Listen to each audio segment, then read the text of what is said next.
자, 이번 논의할 주제는 거래계약서고요. 한 문제가 구성이 되고 외울 항목들은 4개 정도 되나요? 제일 어려운 주제가 거래계약서의 내용이라는 개념이 되게 됩니다. 그래서 이 거래계약서라고 하는 것의 내용하고요. 그 다음에 이제 확인설명서의 내용을 비교하는 식의 문제 구성이 이루어지게 됩니다. 그래서 이 확인설명서에서 특히 기본 확인사항을 비교하는데 이미 공부한 것은 대상 물건의 표시라고 하는 거, 권리관계, 공법상 이용 거래규제 3가지 있었고요. 다음에 3가지가 입관비라고 해서 입지조건, 관리, 비선호시설이라고 하는 것이 또 하나의 축이 되게 될 것이고, 그리고 거래 예정 금액, 취득 시 부담할 조세 종료 세율 이런 것들이 기본 확인사항의 내용이 되게 됩니다. 그런데 이 이제 거래 계약서 내용을 보니까요. 자, 일단 주체 관련해서 거래 당사자의 인적 사항이라는 것이 하나의 이슈가 될 때 객체 물건의 표시라는 것이 되겠고, 세 번째 물건의 인도일시 이런 것들도 거래계약서 내용입니다. 부동산의 인도를 어떻게 할 건지 모르겠는데 하여튼 물건의 인도일시 이건 아마도 등기에 관한 내용이 되겠죠. 그래서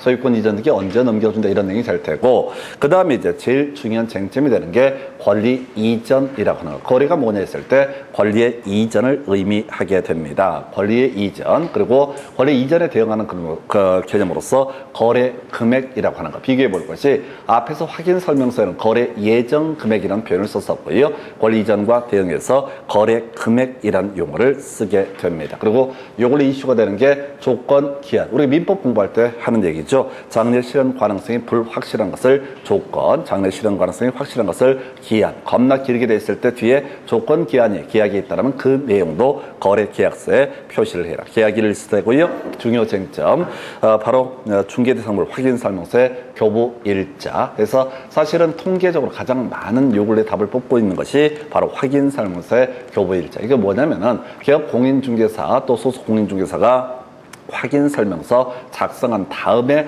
거래계약서를 작성을 하게 되거든요. 그래서 확인 설명서의 교부 일자라고 하는 거, 요것도 어떻다? 개공이 거래계약서를 작성할 때 포함시켜야 될 내용에 포함이 된다. 주요 이슈, 권리 이전, 거래 금액이라고 하는 거, 그 다음에 조건 기한, 그 다음에 확인 설명서의 교부 일자. 그 중에 딱 하나만 외운다라고 한다면 확인 설명서의 교부 일자라고 하는 거. 자, 확인 설명서의 교부 일자. 그래서 지금 문제 구성을 보게 되면 이게 법조문 순서거든요. 출제위원들은 확인 설명서 교부 일자를 제일 좋아하고요. 작년 문제할 때는 조건 기한을 한번 이슈를 삼았던 바가 있습니다. 근데 겁나 복잡해서 이 조건이라고 하는 게 끄트머리 조건이 있다면 조건도 표시를 해야 된다 해서 다시 갑시다. 자, 계약을 체결한다라고 나선 권리 이전을 의미하게 될 것이고, 이에 대응해서 거래 금액이라고 하는 것이 하나의 축이 되겠죠. 이게 주요한 내용. 그 다음에 이제 그 계약의 경우에 따라 조건이나 기한이 있을 수도 있다. 그리고 개공이 거래계약서 작성 교부함에 있어서 확인 설명서의 교부 일자라고 하는 것도 거래계약서에 표시를 해야 된다 해서 4가지 제일 어려운 파트가 되겠습니다. 이 파트가 거래계약서 파트에서 문제 구성을 제일 어려워요. 그래서 요렇게 그냥 다 보려고 하지 말고 4개라도 외우려고 용을 쓰셔야 돼. 4개라도 외우려고 해서 권리 표시, 권리 이전, 그 다음에 거래금액, 조건기한, 그리고 확인 설명서의 교부 일자. 여기까지가 거래계약서 파트 나오면 대단히 까다로운 문제고요. 나머지는 간단해요. 바로 다이렉트로 치고 들어가야 되죠. 거래계약서에 관련해서 서식이라고 하는 거. 예, 국토부 장관 사용을 권장할 수 있다라고 되어 있는데 서식은 준비되어 있지 않다라고 하는 거. 이것도 자 7년 동안 2번이나 답을 뽑았던 주제가 되겠습니다. 그래서 다 서식 준비되어 있습니다. 일반 중개계약서도 서식이 있고요.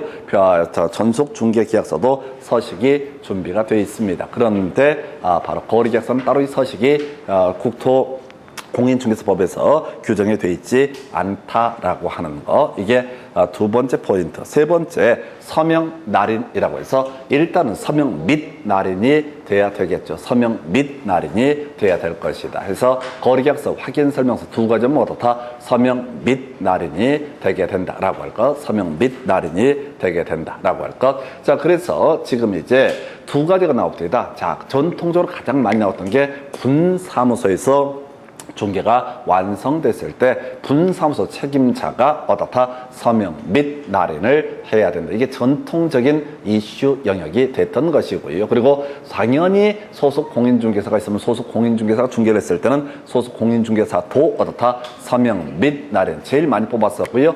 그 다음에 이제 하도 많이 되다 보니까 얘를 피해서 내려고 하다 보니까 공동중개 얘기를 하게 됩니다. 그래서 두 개 중개업소가 공동으로 중개를 했을 때 모두 어떻다 서명 및 날인을 해야 된다. 둘 다 개공 둘 다 서명 및 날인을 해야 되고 각각의 소공이 중개기를 담당을 했으면 그 소공도 어떻다 서명 및 날인을 해야 된다라고 해서 자 나름 어렵게 뽑았던 것이 자 분사무소 책임자 서명 및 날인이었었고 요 근래 하도 많이 되다 보니까 공동 중개 얘기를 가지고 구성을 하고 있습니다. 마지막 주제 보존이라고 해서 몇 년간 5년간 보존을 해야 된다라고 하는 거 5년간 보존을 해야 된다라고 하는 거 이 정도의 얘기에서 자 서식 정해져 있지 않다. 두 번째 서명 및 날인 세 번째 5년 동안 보존해서 보존 얘기 전속 중개계약서 3년 동안 보존이 되고요. 그 다음에 또 하나가 확인 설명서 3년 보존이 되고요. 그 다음에 거래계약서는 얼마? 5년 동안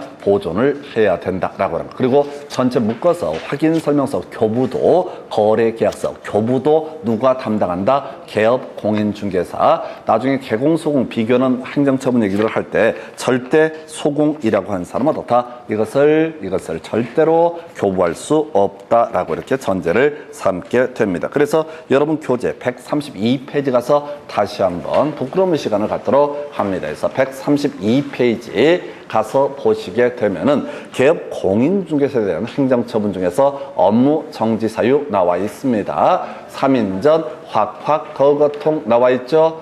132페이지 3인전 확확 거거통 3개월짜리가 인장 등록 그 다음에 전속 중개 계약 그 다음에 뭐가 나와야 돼? 확인 설명 거래계약 순서 대충 감 잡히시죠? 그 다음에 통보하지 아니한 경우 이게 3개월짜리 다 해결된 거야. 6개월짜리 6등 과공이라고 해서 등록 결격 사유자를 고용을 하는 사람. 고용한 사람 누구야? 개공이 하는 거니까 이때 6월에 업무 정지 사유. 그 다음에 다시 과태료라고 하는 것이 하나의 포인트가 되게 될 것이고요. 그 다음에 공개 거짓으로 공개한 경우에서 이렇게 해서 지금 이제 업무 정지 사유 두 번째 오늘 체크해 드리게 됩니다. 자, 요거 몇 번 보시면 대충 감 잡아요. 그래서 업무 정지 사유 체크하셨고요. 그래서 이 정도 다시 돌아오셔서 여러분 교재 122페이지 거래계약서 다시 갑니다. 권리 이전 거래 금액 그러면 조건 기한이 있었고요. 확인 설명서 교부 일자 이게 제일 까다로웠던 이슈. 서식 정해져 있지